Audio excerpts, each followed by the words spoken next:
నమస్కారం గురుగారు. శ్రీమాత్రే నమః. గురుగారు, ఎలక్షన్స్ అయితే అయిపోయినాయి కానీ 8 మంత్స్ ముందే మీరు కూటమి రాబోతుంది అమ్మ నెక్స్ట్ టైం అని చెప్పున్నారు మీరు. అవును. కూటమి వచ్చింది మీరు అన్నట్టుగా. అయితే పవన్ కళ్యాణ్ గారి గురించి ముఖ్యంగా ఆయన భవిష్యత్తు ఎలా ఉండిపోతుంది, ఆయన జాతకం ప్రకారం చాలా పాజిటివ్ వైబ్స్ ఉన్నాయి. చక్కగా గెలిచారు ఆయన. అవును. విపరీతమైన ఫ్యాన్ ఫాలోయింగ్ పెరిగిపోయింది ఉమ్. అందరికీ కూడా. ఉమ్. ఇది వరకు ఆయన పెద్ద స్టార్ అయినప్పటికీ కూడా ఇది వరకుతో రాజకీయాలతో పోల్చుకుంటే ఈసారి వచ్చినప్పుడు చాలా ఫ్యాన్ ఫాలోయింగ్ పెరిగింది గురుగారు. ఆయన చాలా మంది నమ్మారు. అవును. సో అదృష్టం కూడా బాగా కలిసి వస్తుంది, ఆయన జాతకం కూడా బాగుందని చెప్పారు మీరు అవును, కూడా. అవును. కాబట్టి ముందు ముందు ఆయన రాజకీయ భవిష్యత్తు కానీ ఆయన జాతకం ప్రకారం ఎలా ఉంటుంది, గెలిచారు కాబట్టి అదొక పాయింట్. నెక్స్ట్ జగన్మోహన్ రెడ్డి గారు ఆయన ఓడిపోయారు, అందరికీ తెలిసిన విషయమే. ఆయన మళ్ళీ ఓదార్పు యాత్ర స్టార్ట్ చేద్దామంటున్నారు. ఆయన అంచనాల తర్వాత ఎలా ఉంటాయి, ఆయన మనం ఎలా చూడాలి, ఆయన భవిష్యత్తు ఎలా ఉంటుంది ఆయన జాతకం ప్రకారం? తప్పకుండా అమ్మ. ఒక 8 నెలల క్రితం ప్రెడిక్ట్ చేసినా కూడా కూటమి వస్తుందని అదంతా అమ్మవారి అనుగ్రహంగానే భావిస్తాను. ఎగ్జాక్ట్ గా మీరు చెప్పినట్టుగా ఎందుకంటే అది కుజుడు జైలుకి వెళ్ళగా వచ్చే యోగం అయింది, వచ్చింది. అది అమ్మవారి అనుగ్రహం. వాళ్ళు చేసుకున్నటువంటి కొంత వర్క్ ఉంటుంది దానికి. అండ్ అలాగే ఇక్కడ ఏంటంటే ఏ పార్టీ అధ్యక్షుడు అంటే అక్కడ జగన్మోహన్ రెడ్డి గారు కావచ్చు, పవన్ కళ్యాణ్ గారు కావచ్చు, చంద్రబాబు నాయుడు గారు కావచ్చు, మొన్న గెలిచిన రేవంత్ రెడ్డి గారు కావచ్చు, ప్రజలు ఎప్పుడు కూడా వాళ్ళు చేసిన వర్క్స్ని బట్టి లేదా మార్పు కావాలని కోరుకోవడం బట్టి అక్కడ జరుగుతున్న కొన్ని సంఘటనలను బట్టి మారుస్తూ ఉంటారు. ప్రజల నిర్ణయం అదంతా కూడా, ప్రజల నిర్ణయం. అదేవిధంగా దానికి తోడు గ్రహాల యొక్క ప్రభావం కూడా ఖచ్చితంగా ఉంటుంది. ఆస్ట్రాలజికల్ పాయింట్ ఆఫ్ వ్యూలో తీసుకుంటే ఒక మొన్న మే నుంచి మాత్రం పవన్ కళ్యాణ్ గారికి ఖచ్చితంగా బాగుంది. ఎందుకంటే అతనికి రవి దశమంలో ఉన్నాడు. అది వృషభ రాశిలో దశమం నుంచి రవి ఉన్న దశమం నుంచి వృషభ రాశిలో సంచారం జరుగుతున్న గురువు దాన్ని యాక్టివ్ చేశాడు. 1 month బ్యాక్ నామినేషన్ వేసిన రోజు నన్ను అడిగితే అదే చెప్పాను. రవి ఉన్న స్థానం నుంచి ఎప్పుడైతే 10th హౌస్, ఎవరికైనా సన్ సైన్ లో సన్ ఉన్నాడు అనుకోండి, ఇది ఒక ఫార్ములా, ఆస్ట్రాలజికల్ ఫార్ములా. సూర్య భగవానుడు ఓన్ హౌస్ లో ఉండి వృశ్చిక లగ్నం అయితే కనుక ఆ సమయంలో గోచారంలో గురువు కనుక వృషభంలో సంచరిస్తే వాళ్ళకి అధికారం ఖచ్చితంగా వస్తుంది. ఆ రోజు నేను చెప్పిన 1 month బ్యాక్ చెప్పినప్పుడు ఫార్ములా 1 month ఎక్కడ 1 month 15 days అయింది, దాదాపుగా నెల 15 రోజుల క్రితం చెప్పినటువంటి వీడియోలో ఇదే చెప్పాను. ఇప్పటికీ ఆ వీడియో అలాగే ఉంది.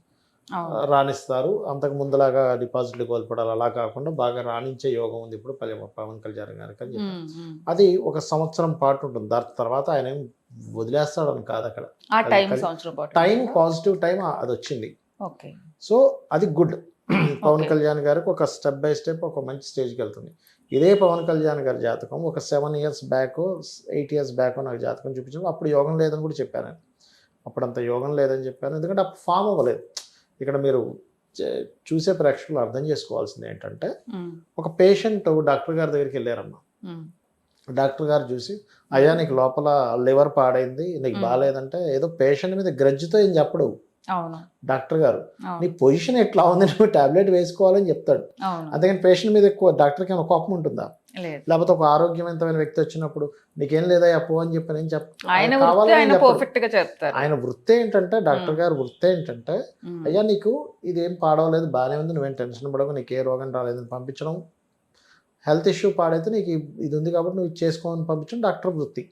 అలాగే ఆస్ట్రాలజల్గా మాకేంటంటే, పవన్ కళ్యాణ్ గారు ఒకప్పుడు బలం లేనప్పుడు బలం లేదని చెప్పాం, బలం ఉన్నప్పుడు ఉందని చెప్పాం. చంద్రబాబు నాయుడు చెప్తాం. జగన్ గారిది కూడా బలం లేనప్పుడు లేదని చెప్తాం, ఉంటే ఉందని చెప్తాం. అంతేగాని ఇదేదో అసలు పర్సనల్గా వాళ్ళు గెలవాలని కానీ ఓడిపోవాలని కానీ 1% కూడా ఉండదు. అక్కడ సెఫాలజిస్టులు ఒక సర్వే చేసి చెప్తారు. అలాగే ఆస్ట్రాలజర్స్ కూడా ఒక సర్వే చేసి చెప్తాం. సర్వే అంటే ఇన్ సెన్స్ గ్రహాల యొక్క స్థితిని బట్టి చెప్తాం. ఇది అర్థం చేసుకోవాలి అందరూ కూడా. ఒకటి ఇక్కడ ఇప్పుడు ఏదైతే వార్తల్లో వస్తున్నాయో, ఏది జగన్మోహన్ రెడ్డి గారు మళ్ళీ నెక్స్ట్ ఏదో యాక్షన్ తీసుకోబోతున్నారు, ఆ సభ ఈ సభ పెట్టబోతున్నారని, అతని జాతకం పరంగా కేతువు అంటారు. కేతువు అతనికి చంద్రుడు కేతువు కలిసి మిథున రాశిలో ఉన్నారమ్మా. ఆయన జాతకం కనుక తీసుకుంటే అది ఇప్పుడు లగ్నంలో ఉండేటువంటి లగ్నం కన్యా లగ్నం అతనిది. కామన్గా మన జగన్మోహన్ రెడ్డి గారికి అనే కాదు, కన్యా లగ్న జాతకులు ఎవరినైనా తీసుకోండి, ఇప్పుడు కొంచెం స్ట్రెస్ఫుల్గా ఉంటారు వాళ్ళు. అంటే ఏ నిర్ణయం తీసుకుందామని ఇప్పుడు వాళ్ళకి సహకరించదు. ఇప్పుడేమీ వద్దు, ఇప్పుడేం పెట్టుకోకూడదు అని ఒక వైరాగ్యంలో ఉంటారు, ఒక డిప్రెషన్లో ఉంటారు, ఒక రకమైన దీంట్లో ఉంటారు కన్యాలగ్నం వాళ్ళు అందరూ కూడా. నాట్ ఓన్లీ జగన్మోహన్ రెడ్డి గారు కాదు. ఇక్కడ ఈ వీడియోలో చెప్పడానికి కూడా కారణం ఏంటంటే ఓన్లీ జగన్మోహన్ రెడ్డి గారి కోసమో పవన్ కళ్యాణ్ గారి కోసమో కాదు, మనకి ప్రజలు బాగుండడం కావాలి ఏ వీడియో చేసినా కూడా. కన్యాలగ్నం వరకు నేను చెప్పేది ఒకటే, గణపతి ఆరాధన చేస్తే కనుక ఫస్ట్ ఆ డిప్రెషన్ నుంచి బయటకు వస్తారు, ఆ స్ట్రెస్ నుంచి బయటకు వస్తారు. అలాగే కన్యా లగ్నం వారికి సంవత్సరం వరకు పర్టికులర్గా రాజకీయ నాయకులకి ఏదైనా ఒక యాక్షన్ తీసుకోవాలంటే ఇప్పుడు కుదరదు. 1 year వరకు ఉంటాడు అక్కడ కేతువు సింహంలో జరిగే వరకు కూడా వీళ్ళు ఎటువంటిదైనా ఏదైనా పెడదాము, ఒక యాక్షన్ తీసుకొని ఏదైనా ప్రారంభిద్దాం అనుకుంటే అది ముందుకెళ్లకుండా ఆగిపోవడము, లేకపోతే కొంత ప్రారంభించి ఇప్పుడు కరెక్ట్ టైం కాదు అనుకోవడం. ఎందుకంటే ఒక రాష్ట్రానికి ముఖ్యమంత్రి హోదాలో ఒక వ్యక్తి వెళ్ళాలి అంటే 1కి 10 సార్లు ఒక మాట మాట్లాడినా, ఒక యాక్షన్ తీసుకున్నా ఎటువంటి ఎఫెక్ట్స్ ఎదుర్కోవాల్సి వస్తుంది అని చెప్పి చూడవలసిన పరిస్థితి ఉంటుంది. ఎందుకంటే ఇప్పుడు జగన్మోహన్ రెడ్డి గారు ఏదైనా ప్రతిపక్ష పార్టీ వాళ్ళు దాని మీద బురద జల్లే ప్రయత్నం చేయొచ్చు, లేకపోతే చంద్రబాబు నాయుడు గారు పవన్ కళ్యాణ్ గారు ఏదైనా పొరపాటునన్నా దాని మీద బురద జల్లేటువంటి ప్రయత్నం ఈ పార్టీ వాళ్ళు చేయొచ్చు, ఎవరైనా చేయొచ్చు. ఎందుకంటే అది వాళ్ళ వృత్తి, వాళ్ళ ఇదంతే. అక్కడ అలాగే ఉండాలి. రాజకీయాల్లో ఇప్పుడున్న పరిస్థితుల్లో అలాగే ఉండాల్సిన పరిస్థితి ఉంది. ఇప్పుడు ఎంత నేను చాలా మంచివాడిని అండి, నేనేం మాట్లాడినండి అంటే ప్రజలు అరే వీడేం మాట్లాడలేదు లీడర్ కాదేమో అనుకునే సమస్య ఏర్పడింది. వాళ్ళ ఆయుధం అక్కడ మాటే, వాళ్ళ ఆయుధమే మాట మీరు అన్నట్టుగా. మాటతోనే కదా కన్విన్స్ చేయాలి. పవన్ కళ్యాణ్ గారు ఏం చేస్తారు, చాలా రోజుల పాటు ఇలాంటివేమీ మనం వాడకూడదు, మాట్లాడకూడదు, సైలెంట్గా ఉన్నాం.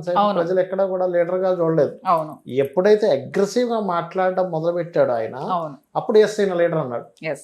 అంతవరకు పవన్ కళ్యాణ్ పవర్ స్టార్ అంటే అతనికి ఒక అభిమానం, హీరో ఒక అభిమానం, ఒక మంచి వ్యక్తి, నిజాయితీగా ఉంటాడు అంతవరకే. కానీ లీడర్ ఈయన సీఎం అవ్వాలనో, డిప్యూటీ సీఎం అవ్వాలనో, లేకపోతే ఈయన ఒక మంచి దేశానికి బాగు చేస్తారని నమ్మకం కుదరలేదు. ఎప్పుడైతే రివర్స్ అయ్యి గట్టిగా మాట్లాడారు అక్కడి నుంచి కుదిరింది. మనకు కూడా అనిపించింది అరే ఇంత బాగా మాట్లాడగలరా అని, ఇంతగా మాట్లాడగలరా అప్పుడు అనిపించింది. పాయింట్స్ కూడా అందరికి టచ్ అయ్యారే, కన్విన్సింగ్ ఉంది కదా అనిపించింది. అందుకే అంటే సొసైటీ మారుతున్న దీన్ని బట్టి రాజకీయ నాయకులు కూడా వాళ్ళు మాట్లాడడం, కానీ కొన్ని సార్లు మాత్రం ఓవర్ గా కూడా చేయకూడదు, అది కూడా ప్రమాదమే. అయితే వీళ్ళిద్దరి జాతక చక్రాలు రీత్యా చూసుకుంటే భవిష్యత్తు ఎలా ఉండబోతుంది. 1 year వరకు మాత్రం ఎటువంటి స్టెప్స్ తీసుకునేవి జగన్మోహన్ రెడ్డి గారి జాతకంలో చూపించట్లేదు. ఒకవేళ ఏదైనా స్టెప్ తీసుకున్నా కూడా అది అనవసరంగా వేస్ట్ స్టెప్ అవుతుంది తప్ప పనికొచ్చేటువంటి స్టెప్ అవ్వదు, బికాస్ ఆఫ్ కేతు. ఇదే కేతు చంద్రబాబు నాయుడు గారికి పాజిటివ్గా ఉన్నాడు. కేతు ఈజ్ ఆల్వేస్ ఒక మార్క్ని క్రియేట్ చేస్తాడు అన్నమాట. ఎవరి జన్మ జాతకంలో కేతు గనక ఒక మంచి పాజిటివ్ ప్లానెట్తో గనక కలిసి ఉంటే వాళ్ళ హీరోలు అనుకోండి, ఇంకా ఆ హీరోయిజాన్ని ఎవరు టచ్ చేయలేరు. నేను చాలామంది హీరోలు జాతకాలు తీసుకున్నప్పుడు నేను చూశాను. అదే ఫైనాన్స్ రంగాల్లో ఉండేవారికి కనుక కేతువే కనుక అద్భుతంగా ఇస్తున్నాడు అనుకోండి, ఇంకా ఆ మార్క్ని ఎవరు టచ్ చేయలేరు, అంత టర్న్ ఓవర్ ఎవరు టచ్ చేయలేరు. రాహు కూడా ఇస్తాడు, బట్ కేతు ఇచ్చేది డిఫరెంట్. అంత కేతు ప్రత్యేకంగా ఆధ్యాత్మికము, రాజకీయము, వైరాగ్యము, జ్ఞానం ఇచ్చే దాంట్లో ఇంకా టాప్ పొజిషన్లోకి వెళ్తాడు, ఈ మనీ ఇట్లాంటి వాటికంటే కూడా. కాబట్టి అందుకే కేతువుకి అధిష్టాన దేవత గణపతిని ఆరాధిస్తే కేతు ఇచ్చే నెగిటివ్ ఎఫెక్ట్స్ తగ్గుతాయి, పాజిటివ్ ఎఫెక్ట్స్ పెరుగుతాయి. అదేవిధంగా మన ఈ 1 year పాటు పవన్ కళ్యాణ్ గారికి వచ్చినంత పేరు ఎవరికి కూడా రాదు, రాబోయే నెక్స్ట్ 1 year కూడా రాబోయే 1 year వరకు కూడా.